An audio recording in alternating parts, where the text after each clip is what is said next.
ہمیں بتایا جائے کہ وہ کون سا وقت اور کون سا لمحہ ہے، اس وقت اور لمحے کا تعین کیا جائے کہ جس لمحے اور جس وقت میں آپ خطائے اجتہادی کی مرتکب ہوئیں۔ کسی صوفی، کسی عالم، کسی کتب یا تاکہ غوث وقت نے بھی سیدہ پاک رضی اللہ تعالی عنہا کو خطائے اجتہادی پر لکھا ہے تو ہم اس کا بھی رد بلیغ کریں گے۔ بھار میں جائے ایسا مذہب جو صدیق اکبر کو خطا پر کہنے سے بچتا ہو یا فاطمہ الزہرا کو خطا پر کہنے سے بچتا ہو۔ بسم اللہ الرحمن الرحیم۔ ڈاکٹر مختار علی حیدری صاحب، آپ نے سید حبیب الحق شاہ صاحب کو مناظرے کا چیلنج دیا ہے۔ میں انہیں مناظرہ کا اوپن چیلنج دیتا ہوں اور یہ واضح اعلان کر رہا ہوں کہ انعام الحق شاہ ہمارے مقابلے میں اترے یا حبیب الحق شاہ اترے، اور یہ باقی جو کیڑے مکوڑے ہیں ان میں سے کوئی بھی ادھر نہ آیا۔ ہم نے تمہیں آزما لیا ایک عرصہ تک، تم میں کسی میں دم خم نہیں ہے۔ اب کوئی چوکی دار یا کوئی کتورا درمیان میں نہ آئے۔ ہمارا براہ راست اعلان ہے حبیب الحق شاہ کے لیے اور اس کے ٹبر کے لیے کہ یہ ہمارے سامنے حبیب الحق شاہ اترے۔ سب سے پہلے تو ڈاکٹر صاحب کی بارگاہ میں دستبستہ عرض ہے کہ آپ جب بھی علماء کرام یا سادات کرام کا نام لیا کریں یا ان کو مخاطب کیا کریں تو انداز تخاطب اس طرح کا ہونا چاہیے کہ اس سے یہ جھلکے کہ علماء کرام ایک دوسرے کا نام ادب سے لیا کرتے ہیں، کیونکہ اگر فریقین کے علماء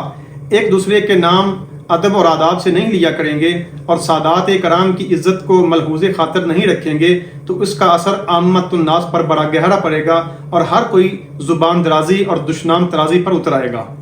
اور دوسری بات یہ ہے کہ آپ نے شاہ صاحب کو دعوت مناظرہ دیا ہے، ہم آپ کو دعوت مناظرہ خود دے رہے ہیں، آپ ہمارا چیلنج مناظرے کو قبول کریں اور ہمیں بلائیں، کس جگہ پر آنا ہے، شرائط مناظرہ طے کریں اور اس بحث کو ختم کریں، اور ہمیں اس بات کا جواب دیا جائے کہ سیدہ پاک رضی اللہ تعالی عنہا آپ کس وقت میں خطائے اجتہادی کی مرتکب ہوئیں، وہ اس وقت کا تعین کیا جائے کہ آپ خود مان رہے ہیں کہ جب آپ اول سوال کر رہی تھیں تب بھی حق پر تھیں، اول سوال میں بھی حق پر تھیں، ابتدائے اجتہاد میں بھی حق پر تھیں اور عموم سے استدلال میں بھی حق پر تھیں۔ جب ان تینوں جگہوں پر وہ حق پر تھیں اور جب آگے سے حدیث سننے کے بعد آپ چپ کر گئیں اور واپس چلی آئیں تب بھی آپ حق پر تھیں۔ کہ وہ جو لفظ مشروط طریقے سے محمود معنی میں مخصوص وقت کے لیے، اور ہمیں بتایا جائے کہ وہ کون سا وقت اور کون سا لمحہ ہے، اس وقت اور لمحے کا تعین کیا جائے کہ جس لمحے اور جس وقت میں آپ خطائے اجتہادی کی مرتکب ہوئیں۔ اور اس مسئلے کو اتنی ہوا کیوں دی جا رہی ہے جبکہ قبلہ جلالی صاحب نے آج سے 4 سال پہلے خود ہی یہ فرمایا تھا کہ آج کے بعد ہم یہ لفظ نہیں بولیں گے اور جب شیعہ کا رد کر رہے ہوں گے تو یہ بات کہیں گے کہ میں آج کی گفتگو میں یہ اعلان کر رہا ہوں کہ ہم اب جواب میں عوام کے اعتقاد کے تحفظ کے لیے نہ امکان خطا بولیں گے نہ اس کی تشریح بولیں گے، بلکہ جب وہ کہیں گے روافظ کہ مخدومہ کائنات سیدہ کائنات رضی اللہ تعالی عنہا معصومہ ہے اور ابو بکر صدیق جو ہے انہوں نے صدق نہ دے کے معذلہ ظلم کیا، تو ہم جواب میں لفظ خطا لائے بغیر کہیں گے کہ سیدہ معصومہ نہیں ہے اور ابو بکر صدیق ظالم نہیں ہے۔ اب ہماری یہ سمجھ سے باہر ہے کہ یہ شاہ سے زیادہ شاہ کے وفادار بننے کی کوشش لوگ کیوں کر رہے ہیں اور قبلہ ڈاکٹر صاحب کے حاشیہ بردار لوگ ان چیزوں کو کیوں ہوا دے رہے ہیں۔ کے مخالف کی طرف سے یہ بھی کہا جاتا ہے کہ سیدہ پاک رضی اللہ تعالی عنہا کی طرف اجتہادی خطا کی نسبت کرنے سے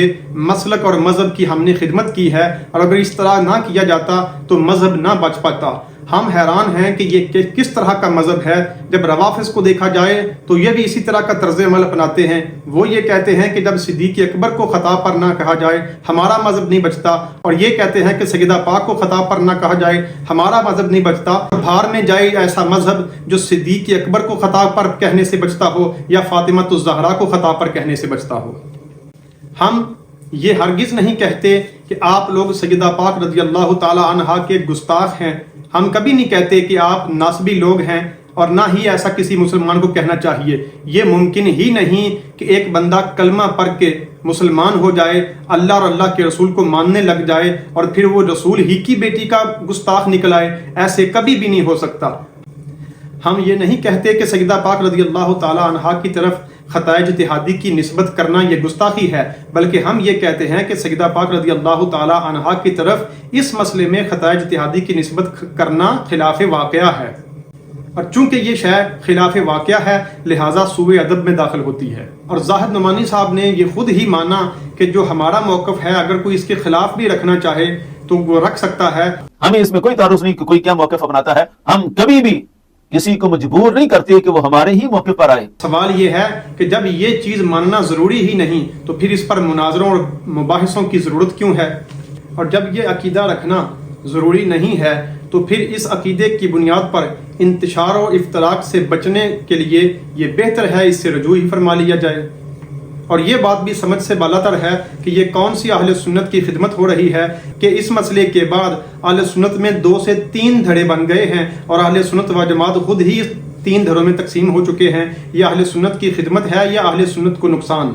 اس سلسلے میں مختلف علماء اور صوفیاء کی عبارات کو بھی پیش کیا جاتا ہے. اگر بالفرض کسی صوفی، کسی عالم، کسی کتب یا حتیٰ کہ غوث وقت نے بھی سیدہ پاک رضی اللہ تعالی عنہا کو خطائے اجتہادی پر لکھا ہے تو ہم اس کا بھی رد بلیغ کریں گے. ہو سکتا ہے میرے ان جملوں پر کوئی اعتراض اٹھایا جائے. جب میرے ان جملوں سے کسی کتب اور غوث کو کٹہرے میں نہیں لایا جا سکتا تو یہ کیسے ممکن ہے کہ کسی کتب اور غوث کے قول سے سیدۃ النساء فاطمہ الزہرا رضی اللہ تعالی عنہا کو کٹہرے میں لایا جا سکے؟ ہاں، اس عقیدے کو موضوع سخن تب بنایا جا سکتا تھا جب سیدہ پاک رضی اللہ تعالی عنہا کے ہم پلہ لوگوں میں سے کوئی سیدہ پاک کو خطائے اجتہادی پر کہتا. مثلا سیدہ عائشہ صدیقہ رضی اللہ تعالی عنہا یا سیدہ حفصہ رضی اللہ تعالی عنہا امہات المومنین میں سے، یا خود مولا علی، یا خود حضرت سیدنا صدیق اکبر، یا جماعت صحابہ میں سے کسی نے سیدہ پاک رضی اللہ تعالی عنہا کو خطائے اجتہادی پر کہا ہوتا تو پھر اس کو موضوع سخن بنایا جا سکتا تھا. جب جماعت صحابہ و اہل بیت قرن اول اور قرن ثانی میں کسی نے بھی اس مسئلے کو موضوع سخن نہیں بنایا اور نہ ہی اس مسئلے میں سیدہ پاک رضی اللہ تعالی عنہا کو خطائے اجتہادی پر کہا ہے، تو پھر سوال یہ ہے کہ امت میں 6، 7، 8ویں ہجری کے علماء کا کس طرح سیدہ پاک رضی اللہ تعالی عنہا کے بارے میں خطائے اجتہادی کا قول کرنے کا حق رکھتے ہیں؟ تو اب آخر میں ہم قبلہ ڈاکٹر صاحب سے التماس کرتے ہیں کہ ہم جیسے کیڑے مکوڑوں کو بھی دعوت مناظرہ دیں یا ہمارا دعوت مناظرہ قبول کریں اور ہم بیٹھ کے اس مسئلے کو پایہ تکمیل تک پہنچاتے ہیں. مقام سیدہ زہرا رضی اللہ تعالی عنہا، اس کے لحاظ سے ہم ہر وقت اس مذہب پر ہیں، بے خطا بے گناہ سیدہ زہرا رضی اللہ تعالی عنہا. یہاں تک کہ جواب دیتے وقت جو تیسرا مرحلہ ہے، جو لفظ امکان خطا اور اس پر پھر آج اس کی تشریح کے بولے گئے، آج اس گفتگو میں میں ان لفظوں کی جگہ اور لفظ دے رہا ہوں، یعنی لفظ امکان خطا یا پھر اس کی آگے تشریح، اس کی بھی یہ بھی نہ بولے جائیں اور جواب بھی دیا جائے. کہ اس وقت روافظ یہ کہیں گے کہ سیدہ طیبہ طاہرہ رضی اللہ تعالی عنہا معصومہ ہیں، ناجائز کام کا ارتکاب نہیں کر سکتی تھیں، خطا کا امکان ہی نہیں تھا، خطا اجتہادی بھی نہیں کر سکتی تھیں. تو ہم جواب میں لفظ خطا، وہ مخصوص اجتہادی خطا، وہ جو کہ عیب نہیں، وہ جو کہ گناہ نہیں، وہ جو کہ ایک اجر و ثواب ہے، لیکن چونکہ کچھ عوام کو اس میں گمراہ کیا جا رہا ہے، عوام تو کیا خواص کو بھی، تو میں کہتا ہوں جواب دیتے وقت جہاں سیدنا پیر مہر علی شاہ صاحب رحمۃ اللہ علیہ نے امکان خطا لکھا اور پھر اس کی آگے تشریح کی گئی، میں آج کی گفتگو میں یہ اعلان کر رہا ہوں کہ ہم اب جواب میں عوام کے اعتقاد کے تحفظ کے لیے نہ امکان خطا بولیں گے نہ اس کی تشریح بولیں گے، بلکہ جب وہ کہیں گے روافظ کہ مخدومہ کائنات سیدہ کائنات رضی اللہ تعالی عنہا معصومہ ہے اور ابو بکر صدیق جو ہے انہوں نے فدق نہ دے کے معذلہ ظلم کیا، تو ہم جواب میں لفظ خطا لائے بغیر کہیں گے کہ سیدہ معصومہ نہیں ہے اور ابو بکر صدیق ظالم نہیں ہے. یعنی امکان خطا یا اس کی تشریح کی جگہ یہ جملہ کہ سیدہ طیبہ طاہرہ رضی اللہ تعالی عنہا فاطمہ الزہرا رضی اللہ تعالی عنہا کروڑ ہا شانوں کی مالک ہیں مگر معصومہ نہیں ہیں، کہ ان کے مطالبہ پر جب نہ دیا گیا فدق تو صدیق اکبر ظالم بن جائے؟ نہیں، سیدہ طیبہ طاہرہ رضی اللہ تعالی عنہا معصومہ نہیں ہیں اور حضرت ابو بکر صدیق رضی اللہ تعالی عنہ آپ کے پیکر میں ظلم کے کروڑویں حصے کا کروڑواں حصہ بھی نہیں ہے، اور فدق کے معاملہ میں آپ کا فیصلہ وہ قرآنی فیصلہ ہے، ایمانی فیصلہ ہے جس پر ساری آل نے پہرا دیا ہے اور سارے اصحاب نے پہرا دیا ہے. تو یہ ہے کہ وہ جو لفظ مشروط طریقے سے محمود معنی میں مخصوص وقت کے لیے جواب دیتے وقت بولا گیا، لکھا پیر سیدنا مہر علی شاہ صاحب رحمۃ اللہ علیہ نے، ہم نے اس لفظ کی جگہ اب اور لفظ لکھ کے عوام کو کوئی مغالطہ نہ دے یہ نعرہ لگا دیا، بے خطا بے گناہ سیدہ زہرا رضی اللہ تعالی عنہا. اللہ تعالیٰ سب کو سمجھنے کی توفیق عطا فرمائے.